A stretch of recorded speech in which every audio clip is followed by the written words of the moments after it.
Muy buenas noches, amigos. Alaba Pa. Llegamos a nuestra última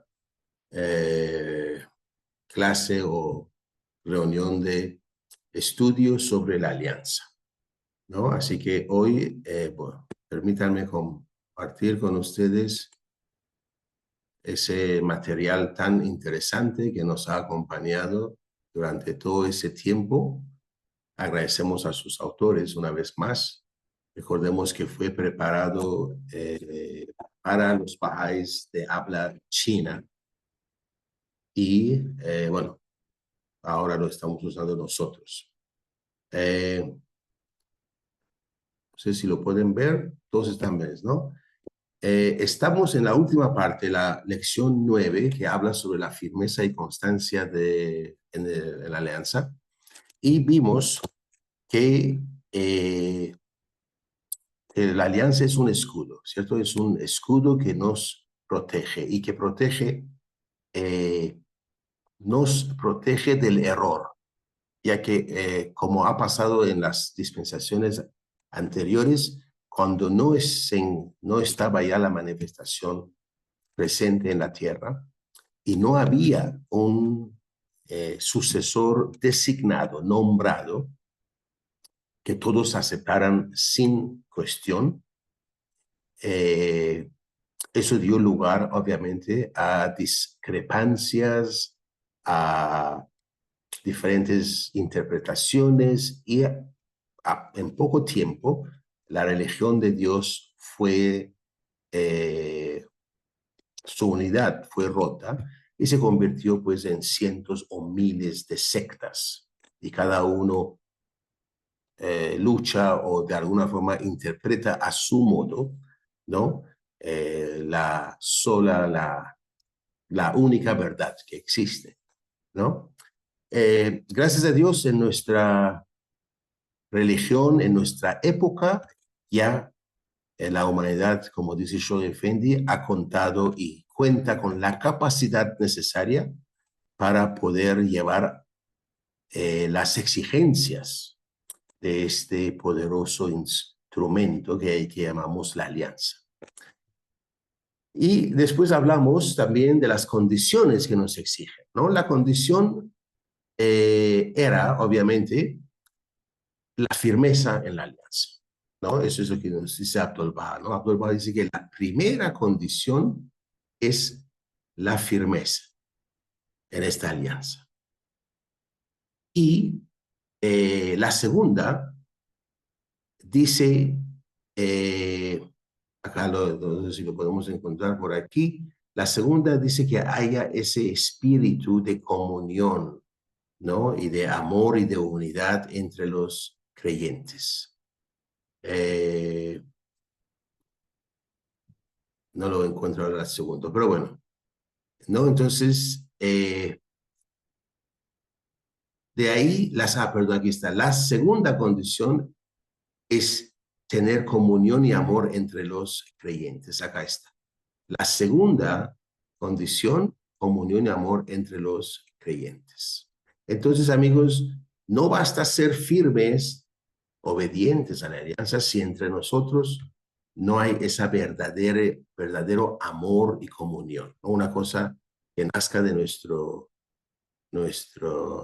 corazón, En el mundo de hoy es un poco difícil hablar de esto, pero la fe Bahá'í creo que es un ejemplo vivo de esto. He tenido la suerte de poder viajar a diferentes lugares, como todos ustedes, dentro del mismo país, de Perú, por ejemplo, o de algunos otros países vecinos. Y cada vez que entramos en una reunión Bahá'í, una fiesta de días, una reunión, lo que sea, nos damos cuenta que somos verdaderamente como hermanos y hermanas, ¿no? Hablamos el mismo idioma, tenemos las mismas preocupaciones, estamos ocupados en llevar adelante las mismas actividades básicas en pro de ese fomentar o crear esos refugios para la humanidad, ¿no? Y que la Casa Nacional de Justicia hace ya casi 3 decenios nos viene guiando, ¿no? En este proceso de aplicar, de aprender a aplicar las leyes de Baha'u'lláh a nuestra vida cotidiana, cada vez abarcando más aspectos de la vida humana. Y esto, sin duda, sabemos, obedece a la necesidad de que la comunidad Bahá'í pueda ofrecer algo visible, pueda ofrecer como modelo algo no en un texto, sino algo visible, algo que las comunidades, esas eh, eh, esas comunidades pequeñas, en un mensaje de la Casa de Justicia, dio el ejemplo de un edificio, que en un edificio estaban haciendo esa comunidad, ¿no? Entonces, esos son realidades tangibles, ¿sabes? Cuando la humanidad quiera analizar, ver, estudiar la fe, necesita de estos ejemplos, esos ejemplos reales, visibles, ¿no? Entonces, y bueno, estamos en esto, ¿no? Y para ello necesitamos esa, esa comunión y amor, me parece. Después hablamos de qué significa la firmeza en la alianza. La firmeza es sin duda la obediencia. Y esa obediencia significa, no es una obediencia ciega, pero en lo que tiene que ver con la interpretación de la palabra revelada, es una obediencia hacia la interpretación autoritativa, donde aprendemos y respetamos el hecho de que nuestra propia interpretación, no importa los años que tengamos la fe, no importa lo inteligente que nos consideremos, todo tiene que estar bajo la carpa de la alianza. Por un instante, si salimos de esta carpa, de esta sombra que nos da la alianza, estamos condenados a la muerte espiritual, ¿no? Y esto es, creo, lo más básico. Esa es una cita de la Casa de Justicia en forma bellísima, que, bueno, la semana pasada los leímos y lo hablamos. Entonces, que si bien yo tengo derecho a mi propio entendimiento, de la palabra revelada, pero entiendo que esto es mío. Y lo mío es, por lo tanto, limitado y no tengo derecho de imponérselo a nadie, ¿no? Y esto significa firmeza en la alianza. Y ahorita venimos ya, hablamos también de la necesidad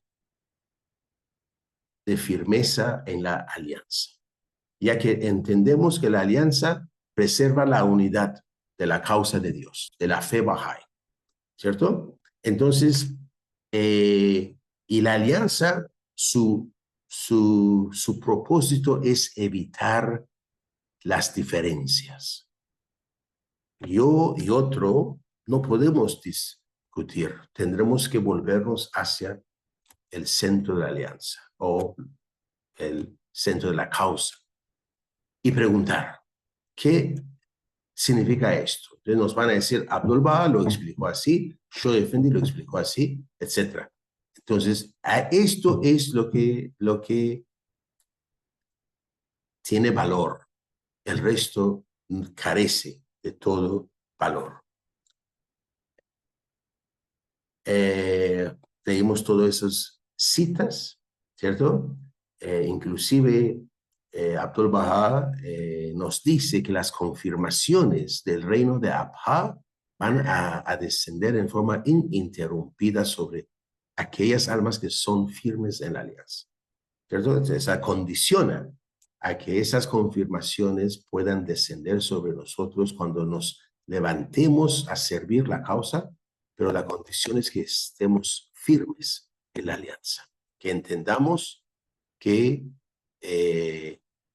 nuestra única protección contra el mundo es la alianza.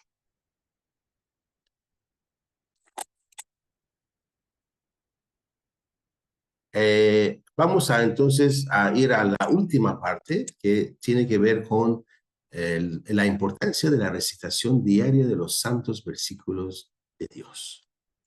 Leemos lo siguiente. La recitación diaria de los santos versículos de Dios es esencial para la fidelidad de uno en la alianza. Tan importante es este mandato. Baha'u'llah dice, recitad los versículos de Dios cada mañana y cada tarde. Quien no las recita verdaderamente ha dejado de cumplir su promesa a la alianza de Dios y a su testamento. Y quien en este día se aparta de él, se ha apartado de Dios desde tiempo inmemorial. Temed a Dios, oh concurso de mis siervos.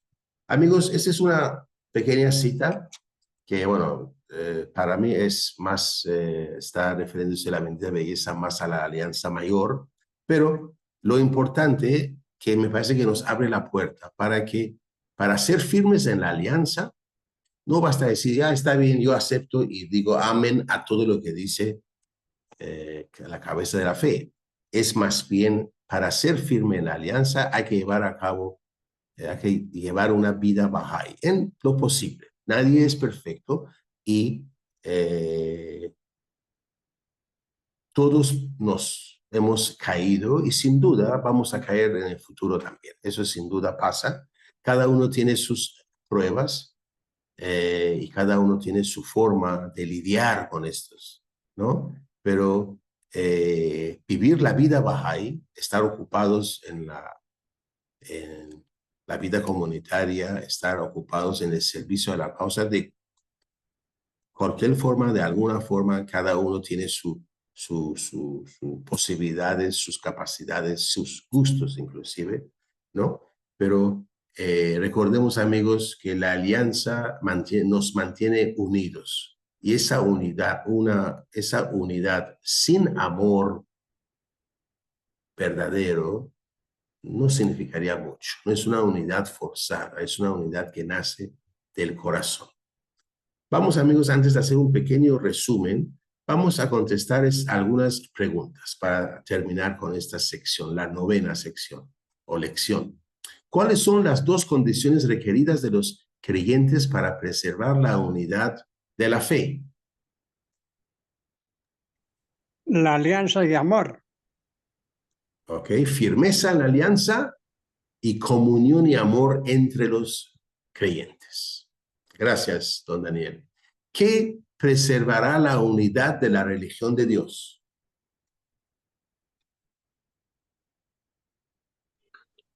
La firmeza en la alianza. La alianza en sí, así es, la alianza, por supuesto, y la firmeza, claro. Número 3, ¿qué significa la firmeza en la alianza? Discutir, dice, así a ver si damos algunas ideas. Bueno, entendí que desde la proclamación del Bab hay una llama divina que se encendió. Y desde el Bab viene a Baha'u'llah, Abdul Baha, Sheikh Effendi, y ahora la Casa Universal de Justicia tiene esa llama divina encendida para la guía de la humanidad. Y cuando uno está firme en toda esa sucesión de esa llama divina, está obedeciendo la alianza. Gracias. A usted. ¿Alguien más, por favor? Creo que esta pregunta podemos abordar esa pregunta desde 2 ángulos. Uno es el ángulo, obviamente, hacia las instituciones de la fe o la cabeza de la fe. Ahí es la firmeza, la obediencia. Pero en lo que se refiere hacia mí, o sea, mi forma de entender la causa, mi forma de actuar, ¿cierto? ¿Qué significaría esto? ¿Puede uno ser firme en la alianza cuando considera que su entendimiento es superior a los demás?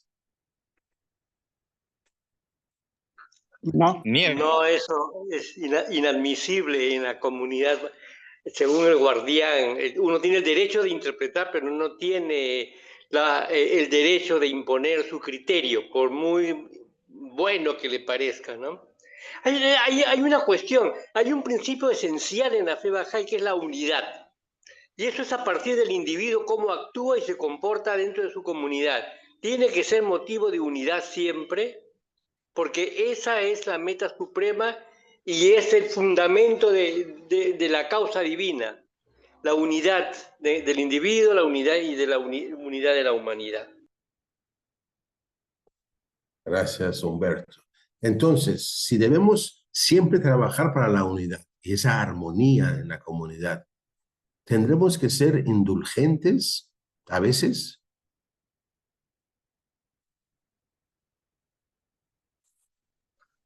¿Qué Siempre. piensan? Eh, ¿Ok? in- Debemos, Indulgentes, no. No, lo que puede ser uno es paciente y puede ser tolerante. Por ejemplo, muchas personas que llegan a la fe tienen algunas costumbres y bueno, quitárselas de un momento a otro para ellos mismos resulta un proceso a veces un tanto largo, ¿sí?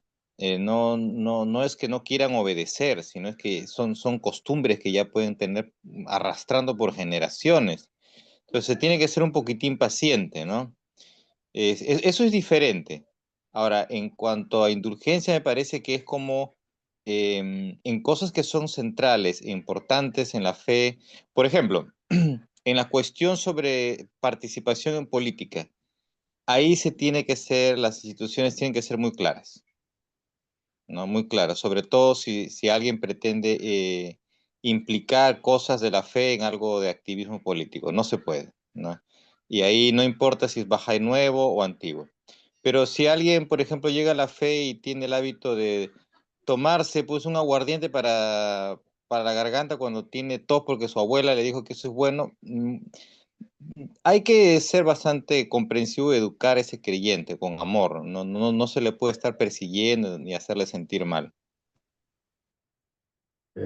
antes de pasar la voz, la palabra a Fabinho, quisiera ahí hacer una indulgente, bueno, significa, para mí significa eso, o sea, dejar atrás las cosas. O sea, por ejemplo, digo, me miró mal. Es un ejemplo, no estoy hablando de las leyes.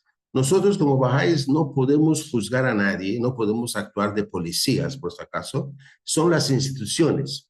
Si yo, Ramín Rastegar, tomo alcohol, ¿cierto? Si lo hago en mi casa, y nadie se entera, bueno, ese es algo entre Bajaula y yo, o sea, no tiene nada que ver. Ahora, cuando yo empiece a salir al parque a decir, no sé cuánto, y a tomar con gente, y esto la gente que me conoce como Bahá'í, y esto está manchando el nombre de la fe, entonces ahí un Bahá'í puede informar a las instituciones, no, y mucho menos chismearlo, ¿no? Decir, he visto a Ramín, mira que no sé cuánto, ¿no? No. Entonces, cuando hablaba de indulgencia, es lo que vemos a veces que ocurre entre nosotros. Nos molestamos, somos seres humanos, nos molestamos, nos ofendemos. Y Bahá'u'lláh dice que por amor a su belleza, hacemos por alto esto, dejemos de esto. Y Abdul Baha nos dice que si hay una discusión, si yo me siento resentido, molesto con un Bahá'í, un hermano Bahá'í, antes de ir a dormir esa noche, debería ir a buscarlo para hacer las paces. A esa indulgencia yo hacía referencia. Fabinho, adelante, por favor. Buenas noches, amigos. Hola, Babham. Bueno, señor Ramin, qué excelente que haya hecho esa intervención. Quería preguntar si de pronto usted sabe Yo no o sé. si sabe dónde podemos encontrar la cita que su merced comenta de pedir, digamos, como hacer las paces con la otra persona antes de irnos a dormir. Me pareció excelentísima y nunca la he leído, pero me encantaría leerla, ¿sí? Por un Ya, ok. lado. Bueno, sí, Y, bien. y por otro lado, bueno, algo que quería comentar es que el otro día estaba escuchando un podcast de un experto en adicciones y él comentaba cómo existe una fuerte influencia mm, de la genética, por ejemplo, con respecto al desarrollo de las adicciones, y eso muchas veces se potencia por el entorno. Entonces, por ejemplo, ¿qué pasa si una persona viene de una familia que es alcohólica, cierto? Que desde pequeño aprendió a consumir alcohol y de pronto, sí, no sé, o sea, tiene eso, ese vicio muy, muy, muy arraigado y está teniendo problemas de pronto consigo mismo y quizás con su propia identidad como Bahá'í, al sentir que de alguna u otra forma le está fallando a la fe. Sí, no, no sé si de pronto alguien sabe alguna forma, digamos, pongo este ejemplo, ¿no? El alcohol, pero pues obviamente pueden existir muchos otros ejemplos, pero que son supremamente difíciles de manejar por esa influencia genética y más aún eh, ah, por el entorno de pronto en el que uno vive. No sé, no sé. Y bueno, conozco a más de un amigo Bahá'í que me dice, mira, tengo este problema y me siento muy mal con mi propia identidad como Bahá'í, ¿no? Entonces quería hacer esa pregunta. Gracias. Mira, como siempre lo que yo digo, busquemos amparo, consuelo, consejo y guía en las instituciones. Eh, Vivimos en una época muy confusa, especialmente acá en el occidente.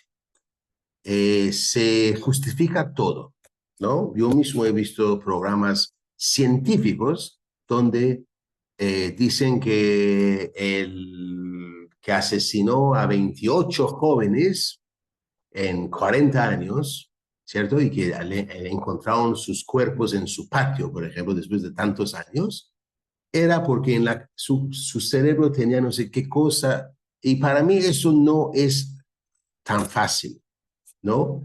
Si bien no, cada caso es individual y las instituciones podrán determinar esto, ¿cierto?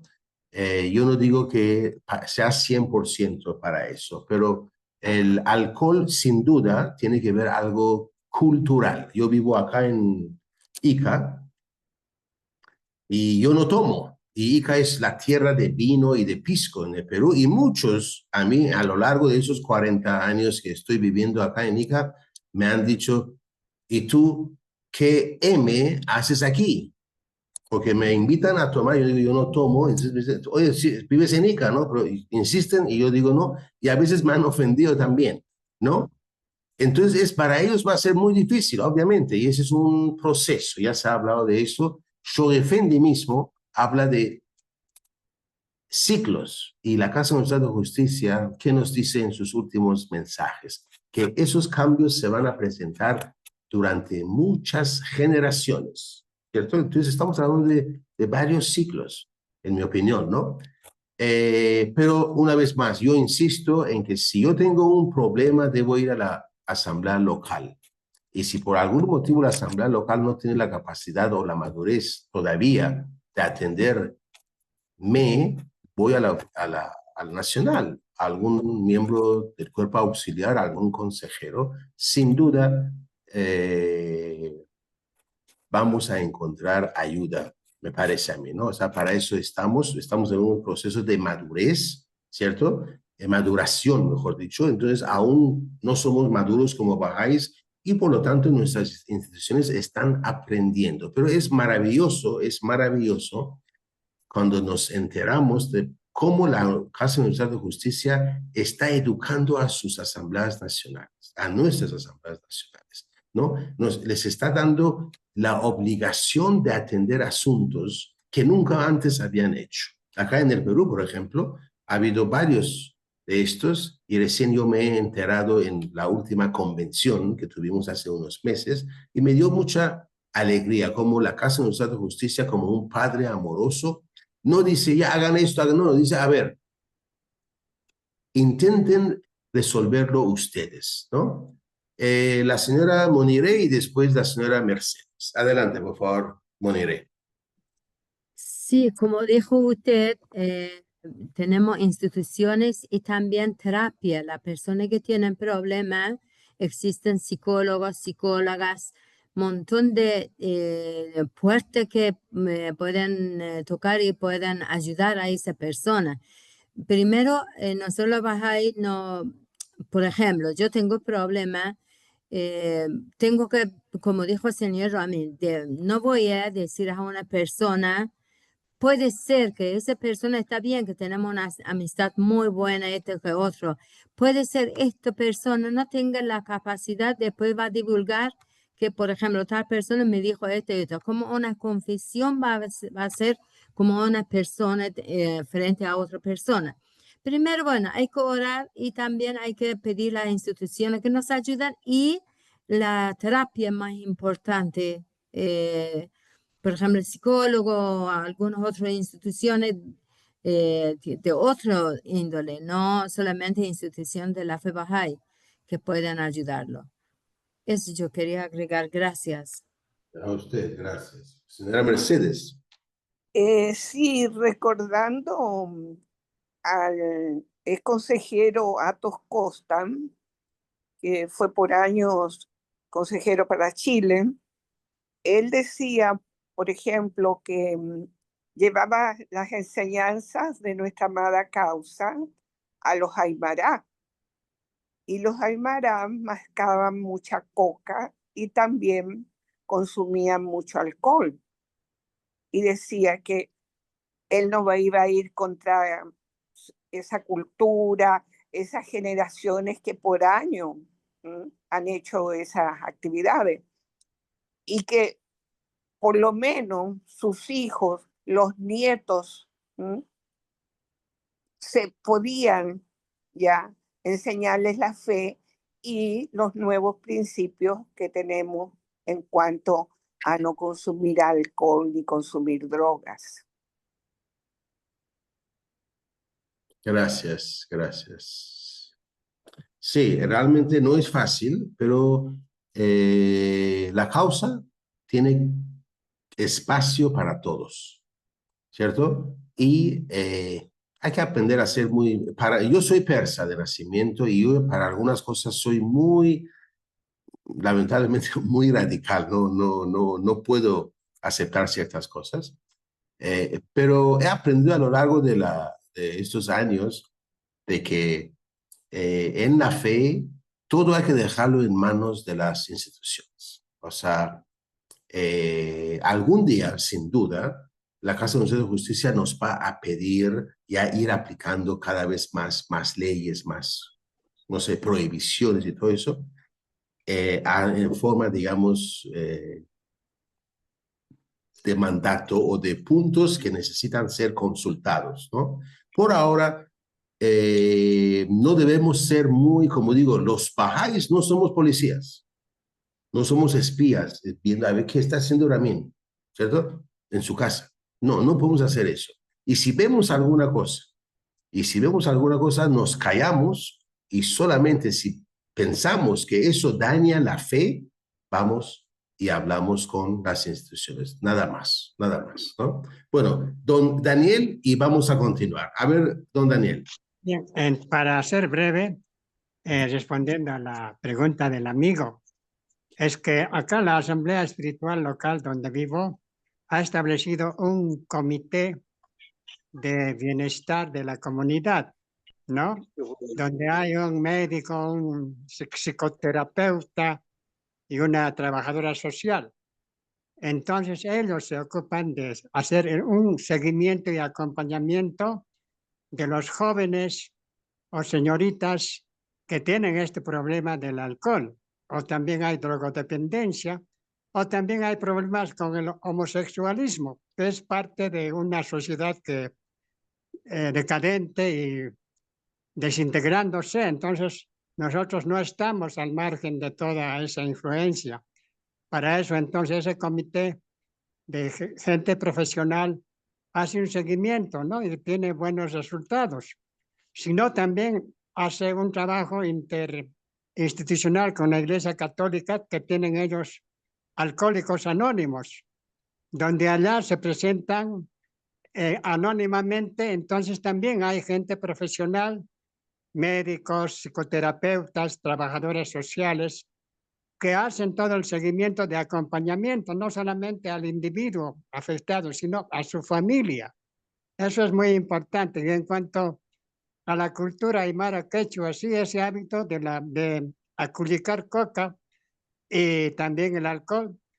En una generación acá ya se ha eliminado porque se han educado a la manera Bahá'í, y la comunidad y gente profesional también les han acompañado a dejarlo poco a poco, pero los resultados son estos. Hay que continuar con un acompañamiento sano, espiritual y profesional.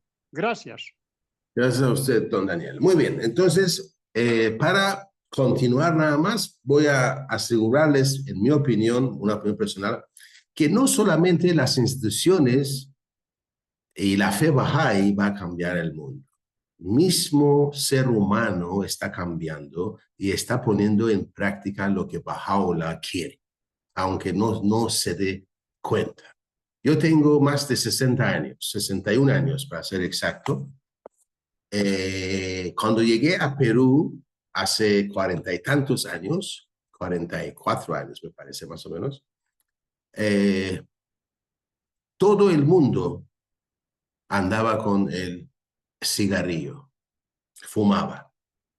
Donde ibas, en la calle la gente estaba fumando, en los micros, en los buses, en los taxis. Hoy en día, ni el 5%, ni menos que esto, fuma.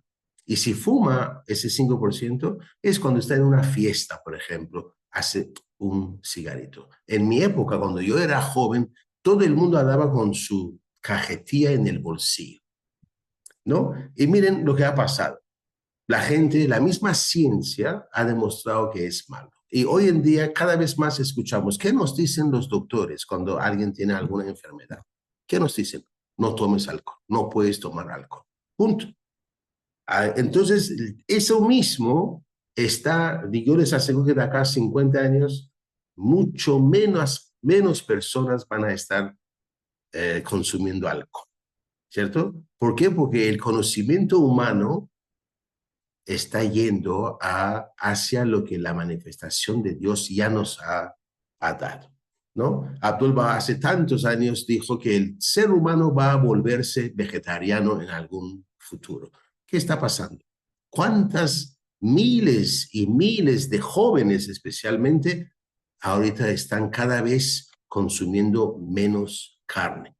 ¿No? Entonces, sin duda, no se preocupen, no solamente la fe va a cambiar esto, sino que la palabra creativa de la bendita belleza ya dijo algo, y ese algo está ¿cómo se llama? Calcando en los corazones y mentes de la humanidad entera. Muchas gracias.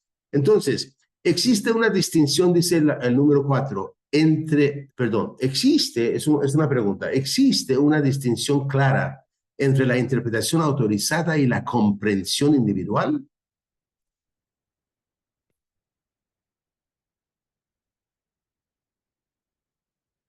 ¿Sí o no? Sí, respecto a esto, recuerdo que recientemente leí un documento, la verdad no recuerdo muy bien dónde lo leí, pero lo que dice la Casa Universal de Justicia es que sí existe esa diferencia y que el objetivo es que cada Bahá'í haga no su interpretación personal, haga su propia reflexión acerca de los escritos e intente sacar del océano de la manifestación aquellas gemas de sabiduría. ¿M? Entonces, que la manifestación o las enseñanzas bajáis no están en contra de esto, pero lo que sí está en contra de este espíritu bajáis justamente es el hecho de sacar a relucir como esto significa tal cosa y como hacerlo, difundirlo como si fuera una verdad absoluta, ¿no? Eso iría en contra de la alianza, creo. Gracias. Sí, exactamente. La semana pasada estudiamos esa cita de la Casa de Justicia. Muchas gracias, Javier. Muy bien. Número 5. ¿Por qué es necesario ser firmes en la alianza?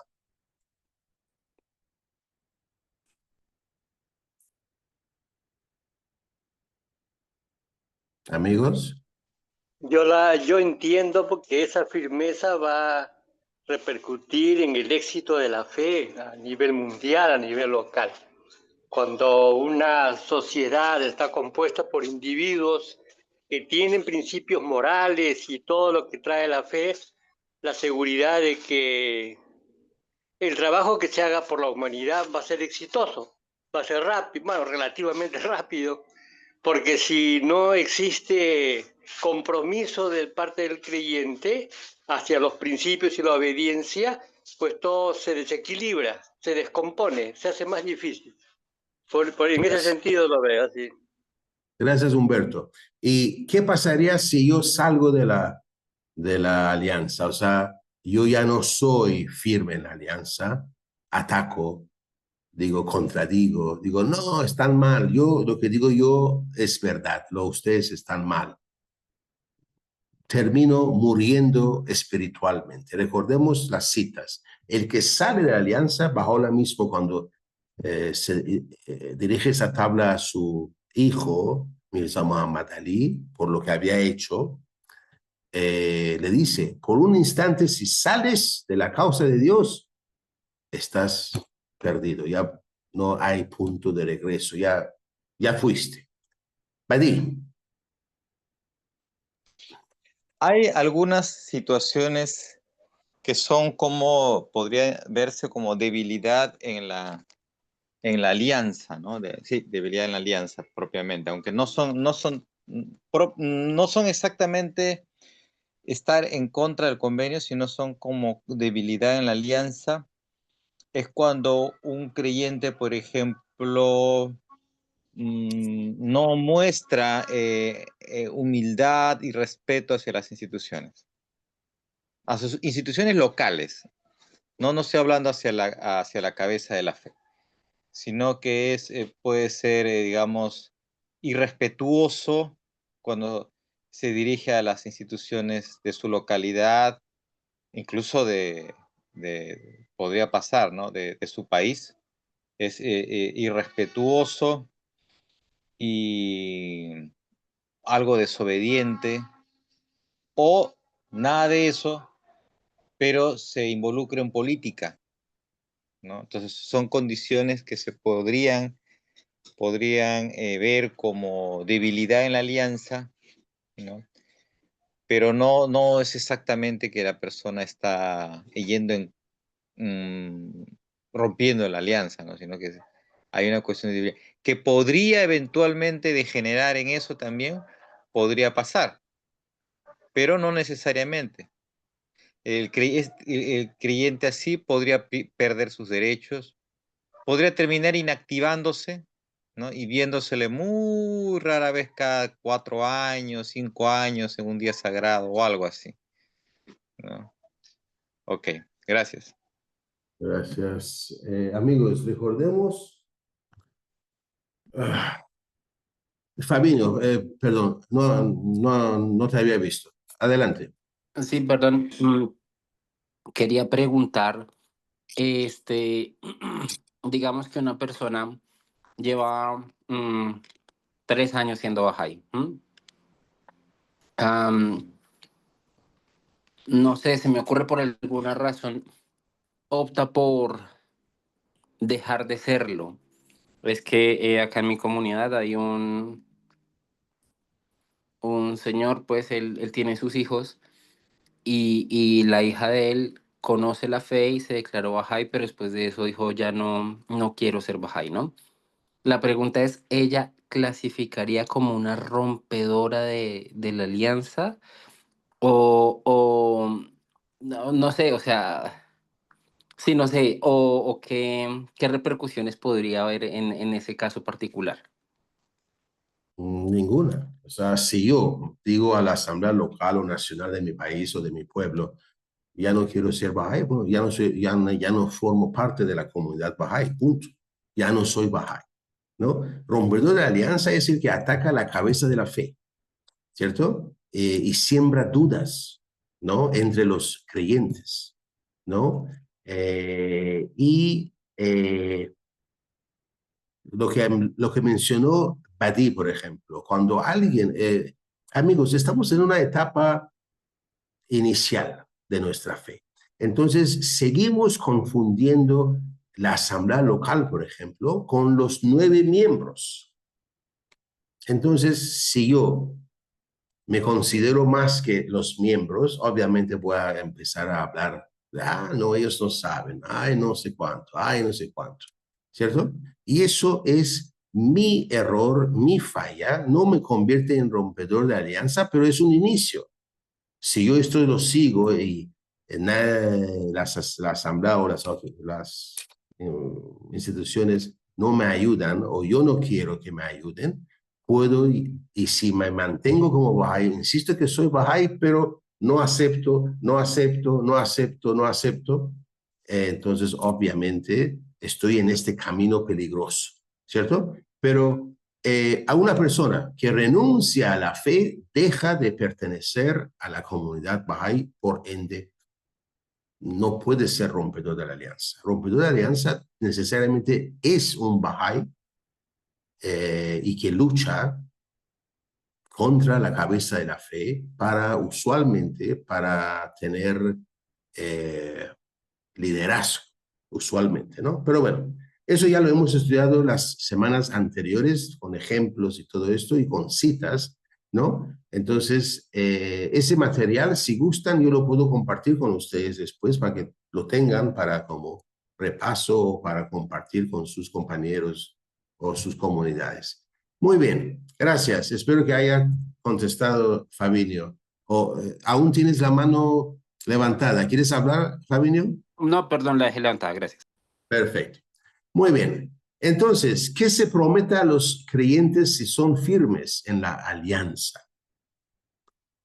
Es una cita, ¿cierto? Hay varias citas, pero creo que nos asegura, ¿qué cosa? Nos asegura las bendiciones de Dios, las confirmaciones de Dios, ¿no? Número 7. ¿Qué tipo de conducta debe poseer uno para ser considerado fiel a la alianza?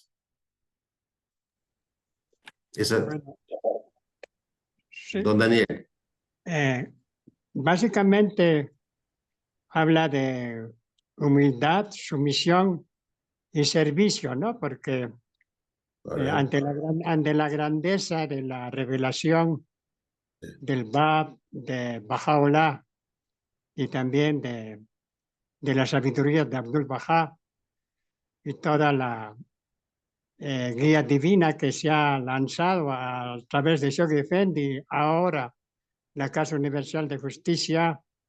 Entonces no nos queda solamente anonadarnos, ¿no? Tenemos una limitación humana como especie humana y solamente aspirar a ser humilde, sumiso y servicio, porque de otra manera no estaríamos firmes en la alianza.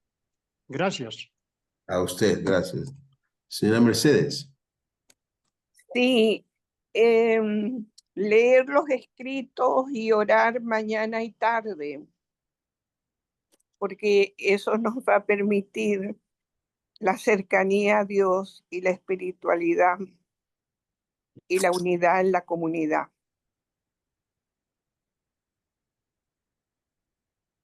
Gracias. Sí, usted ya contestó la última pregunta. Es orar, meditar, leer los escritos y tratar de entenderlos, la oración obligatoria, el ayuno, dar al fondo, ser activamente involucrado en la vida comunitaria, enseñar la causa, entre otros, ¿cierto? Estos para mí son especialmente lo que es el ayuno y la oración obligatoria. Baha'u'lláh mismo dice que son el sol y la luna de la religión, ¿cierto? Entonces, para mí estos son los pasos básicos que cada individuo tiene que hacer con disciplina, aun cuando al principio no lo sienta, ¿cierto? Recordemos que somos seres humanos y cada uno es muy diferente, ¿no? Pues recordemos la cita, entona, oh mi siervo, ¿no? Ahí dice, Baha'u'lláh mismo dice, que aunque al principio nos mantengamos inconscientes de su efecto, pero ese es algo que Dios mismo ha decretado, ¿no? Entonces, eso tiene un efecto que tal vez digo yo, lo vamos, Abdul Baha mismo, ¿qué nos dice de las oraciones? Que su verdadero efecto de las oraciones es en el otro mundo, no aquí. Aquí tiene un efecto, obviamente, pero su verdadero efecto, su efecto en su total magnitud, lo vamos a experimentar allá, cuando la muerte nos quite los velos que tenemos puestos. Muy bien, amigos. Gracias. Así hemos terminado, llegado al final de este documento de 76 ¿cómo se llama? Páginas. Y vamos a terminar, si me permiten, con 2 oraciones. Voy a pedir a 2 voluntarios que puedan decir esas 2 oraciones. La primera es en la voluntad y testamento de Abdul Baha y la segunda es una oración de Abdul Baha que está publicado en Oraciones Bahá'ís. ¿Quiénes se ofrecen, por favor, para decir esas 2 oraciones? La primera voy a hacerlo. Daniel. Daniel, muchas gracias. Daniel va a decir la primera. ¿Alguien ofrece para hacer la segunda? Perdón, yo quería hacer un comentario. Ok, Fabiño. A ver. Perdón, es respecto a la sección anterior. Es que a mí me llama mucho la atención que en el Kitab Yaqdas está, o sea, se habla, ¿no? Acerca de la importancia, por ejemplo, de la oración obligatoria, de la meditación, del ayuno, pero este apartado de leer los escritos en la mañana y en la tarde, eh, No te escucho bien, Fabiño. es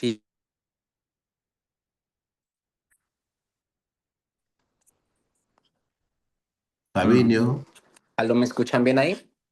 ahora sí, a ver, por favor. ¿Aló? ¿Aló, me Sí, escuchan ahí? ahora sí. Sí, solamente quería comentar que em, en el Kitab Yaqdas se menciona pues que aquel que no recite los versículos en la mañana y noche no está siendo fiel a la alianza, pero es digamos como el único apartado donde se menciona eso. En el resto de leyes no se menciona quien no haga esto no es fiel a la alianza, entonces quería preguntar por qué en ese particular se menciona pues que no hay fidelidad específicamente al no leer en la mañana y en la tarde. Fabiño, no sé si te voy a poder contestar. Esa es una opinión personal mío. Esa cita de Baha'u'lláh, para mí, tiene más que ver con la alianza mayor, ¿cierto? Con ese compromiso que el ser humano para lo que hemos sido creados. Hemos sido creados para reconocer a Dios a través de su manifestación en nuestro día y amarlo, ¿cierto? ¿Y cómo lo amamos? Amando a la humanidad, sirviendo a la humanidad, ¿cierto? Esta es mi apreciación individual, ¿cierto? Y cuando Baha'u'lláh dice que debemos cada día, mañana y tarde, leer los escritos sagrados, para mí hace referencia en que es mi deber tratar de tomar conciencia del propósito de Dios para mí. Y este propósito está en sus escritos sagrados. Recordemos que Baha'u'lláh, como Jesucristo, como Muhammad, como Buda, como Moisés, etcétera, todos ellos han venido a ser una nueva raza de hombres. Y esa nueva raza de hombres tiene que nacer no en forma automática, no es así, por mis esfuerzos, ¿cierto? Al finalizar el libro, las palabras ocultas, las palabras ocultas ahorita no lo tengo a la mano, pero no sé si alguien allá lo tiene a la mano, en la última parte donde Baha'u'lláh, ¿qué nos dice? Dice que lo que estaba oculto ya está manifiesto, como la novia, ¿no? Que ustedes saben históricamente, hasta ahora, ¿no? Con un velo uno se casa y cuando ya son hombre y mujer, recién uno alza el velo para ver su rostro. Y dice que ya la belleza de Dios está manifiesto, ya sin este velo. Y después hace referencia a nuestro esfuerzo. O sea, a ver si somos, de acuerdo a nuestros esfuerzos, capaces de llegar a esto. ¿No? Entonces, nuestra vida en la tierra tiene que ser una vida dedicada a Dios. No hablo de una cosa, encerrarme en un convento y no salir y estar orando 16 horas al día. No hablamos de esto. Hablamos de reconocer a la manifestación, vivir de acuerdo a sus leyes, tratar de ser esa creación nueva que Él quiere que yo sea y servir a la humanidad. Porque recordemos que el servir a la humanidad es como amar a Dios, ¿cierto? Es como servir a Dios. Dios no nos necesita. Dios no necesita que yo le sirva. Él está independiente de mí, ¿cierto? Nada de que yo haga o no haga le va a afectar a Él. Entonces, Él en su misericordia nos da esa posibilidad de servir a nuestros semejantes, ¿cierto? Eso es lo que yo entiendo. Eso es lo que yo entiendo. Y en el Kitab al-Aqdas, una vez más, Kitab al-Aqdas está diseñado para una época futura. Sus leyes ya son obligatorias, ¿cierto? O sea, las leyes que ya conocemos ya son obligatorias para todos, ¿cierto? Con algunas excepciones que aún quedan. Por ejemplo, el de ¿cómo se llama? La ley de la herencia. Si está en contra, en el Perú, por ejemplo, eso está en contra. 2/3 de mis bienes por ley peruana tienen que ir a mis hijos. Yo no dispongo más de 1/3 de mis bienes. Si yo quiero dar la mitad, no sé, ¿hay alguien más? Mis hijas, yo tengo 2 hijas, mis hijas fácilmente aplican la ley peruana e impiden esto. O sea, a lo que voy, ¿cierto? O sea, entonces hay leyes que todavía no pueden ser aplicadas. Igual pasa con la ley, hay muchas leyes más, la ley de pena de la muerte, por ejemplo, ¿cierto? Que Baha'u'lláh mismo dice pena de la muerte o cadena perpetua, ¿cierto? Pero eso todavía en algunos países está prohibido y punto. O sea, esto es una cosa para el futuro. No estamos todavía en condiciones de poder hablar de estas leyes. Entonces, la lectura diaria es para mí, es una cosa diaria que yo hago para sumergirme en el océano de la revelación de Baha'u'lláh en un intento consciente. No es una lectura nada más, no. Un intento consciente de poder entender el propósito de Dios para mí. Disculpen, hablo mucho yo. Espero haber contestado en algo. Vamos a entonces, don Daniel, usted lee la primera y no sé si alguien quiere leer la segunda o yo lo leo. Sí, yo lo leo. Buenas noches. Gustavo Ponciano, usted lee la segunda. Perfecto. Son 2 oraciones de firmeza en la alianza. Así que, por favor, don Daniel, la primera y Gustavo, la segunda. Adelante, por favor. Oh Señor, mi Dios, ayuda a tus amados a ser firmes en tu fe, a caminar en tus caminos, a ser firmes en tu causa. Dales tu gracia para resistir la embestida del yo y de la pasión, para seguir la luz de la guía divina. Tú eres el poderoso, el misericordioso, el que subsiste por sí mismo, el donador, el compasivo, el todopoderoso, el todo generoso Abdul Baha.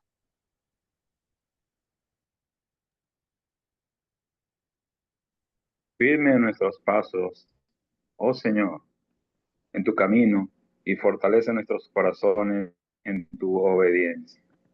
Vuelve nuestros rostros hacia la belleza de tu unicidad. Alegra nuestros pechos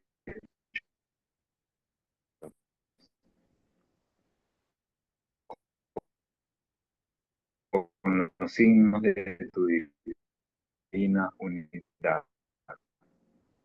Los seres pueda cantar tu alabanza ante la visión de tu grandeza. Revélale entonces a ti mismo, oh Señor, por tu misericordia, misericordiosa expresión y el misterio de tu divino ser, para que el santo éxtasis de la oración llene nuestras almas. Una oración que se elevará por encima de las palabras y las letras y trascenderá el murmullo de las sílabas y los sonidos, para que todas las cosas se fundan en la nada ante la revelación de tu esplendor. Señor, estos son siervos que han permanecido firmes en tu alianza y tu testamento, que se han aferrado a la cuerda de la constancia en tu causa y se han aferrado al borde del manto de tu grandeza. Ayúdales, oh Señor, con tu gracia, confirma con tu poder y fortalece sus lomos en obediencia a ti. Tú eres el perdonador, el misericordioso. Abdul. Gracias, amigos. Aquí quisiera ya para terminar, un pequeño, a grandes rasgos, dice, el orden administrativo Bahá'í contiene los siguientes elementos. Recordemos, amigos, que la alianza con la interpretación que es propio de Abdul Baha Shoy Effendi, ¿cierto? Hoy en día forma la cabeza de nuestra fe junto con la Casa Universal de Justicia. Recordemos que la Casa Universal de Justicia y la Guardianía son esas dos instituciones en que están en la cima de nuestro orden administrativo. Entonces, como para terminar, me parece importante recalcar el hecho de nuestras instituciones. Dice, existe una alianza escrita que especifica la sucesión. Baha'u'llah fue sucedido por su hijo mayor Abdul Baha, el misterio de Dios, a quien nombró en su libro de la alianza Kitab-e-Ahd. También en otros, ¿no? Como Kitab-e-Aqdas también. Abdul Baha cumple un papel único en la historia religiosa como sucesor designado, intérprete infalible, centro de la alianza de Baha'u'llah y el ejemplo perfecto de las enseñanzas de Baha'u'llah. Abdul Baha fue sucedido por su nieto, Shoy Effendi, a quien nombró en su testamento como guardián, investido con las funciones de jefe de la fe o cabeza de la fe e intérprete infalible. Número 2, una serie de órganos elegidos para administrar la fe. Hablamos de las asambleas espirituales locales, nacionales y, por supuesto, la amada Casa Universal de Justicia. Los creyentes locales eligen anualmente la asamblea local mediante voto plural. La Asamblea Nacional se elige anualmente mediante una convención nacional. La Casa Universal de Justicia se elige cada 5 años por mayoría simple de los miembros de todas las asambleas nacionales. En 1998, la Casa Universal de Justicia introdujo los consejos regionales bahá'ís, que operan entre los niveles local y nacional en aquellos países en los que la complejidad de los problemas a los que se enfrentan las asambleas espirituales nacionales requiere una nueva medida de descentralización. Recordemos, amigos, lo que nos dice Shoghi Effendi sobre el orden administrativo, que el orden administrativo que conocíamos en la época de Shoghi Effendi es el solo armazón de esa mancomunidad mundial, de ese orden de Baha'u'lláh, ese nuevo orden de Baha'u'lláh, ¿no? Entonces, obviamente, y como dice la Casa de Justicia, en una carta que he leído de la Casa de Justicia, hace un paralelo con un árbol. Dice, el jardinero siembra un árbol y sabe que lo que ha sembrado va a dar pecanas. Pero el jardinero no sabe qué altura, qué anchura, qué forma exacta va a tener este árbol, ¿no? Entonces, nuestro orden administrativo lo hemos sembrado. La bendita belleza lo ha sembrado, ¿cierto? Abdul Baha Shoghi Effendi, la Casa de Justicia, y cada uno de nosotros de alguna forma está ayudando a que ese orden crezca. Pero no sabemos qué forma va a tener en el futuro, ¿cierto? Entonces, número 3, una serie de cargos designados o nombrados, entre los que se incluyen las manos de la causa, los consejeros continentales, los miembros auxiliares y sus ayudantes. Esas personas inspiran y educan a los creyentes y se centran en actividades para propagar y proteger la fe. Trabajan codo con las instituciones elegidas, pero no tienen la autoridad de los elegidos. Ustedes saben que la autoridad emana de los elegidos, de las instituciones elegidas. Número 4, una serie de principios y directrices administrativos consagrados en los escritos de Baha'u'lláh, Abdul Baha y Shoghi Effendi. Estos principios abarcan temas como la consulta, las elecciones, la vida comunitaria, el espíritu de la administración Bahá'í, la orientación sobre la aplicación de la ley Bahá'í y los requisitos para el servicio.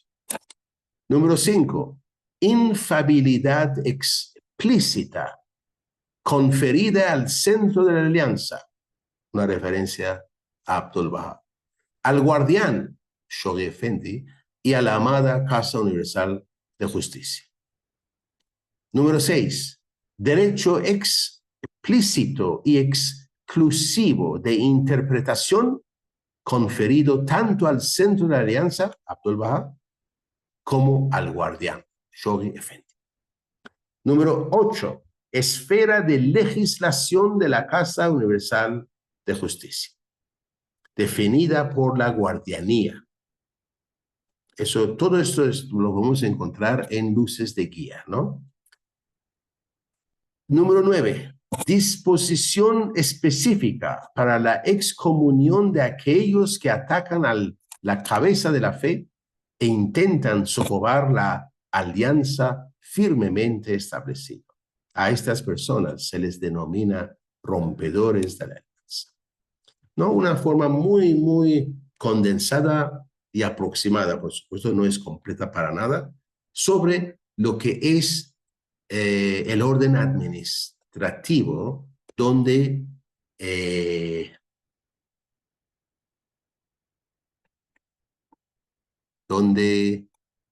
no sé cuál es la palabra, donde vive, donde toma cuerpo, donde toma el espíritu, la causa de Baha'u'lláh, ¿cierto?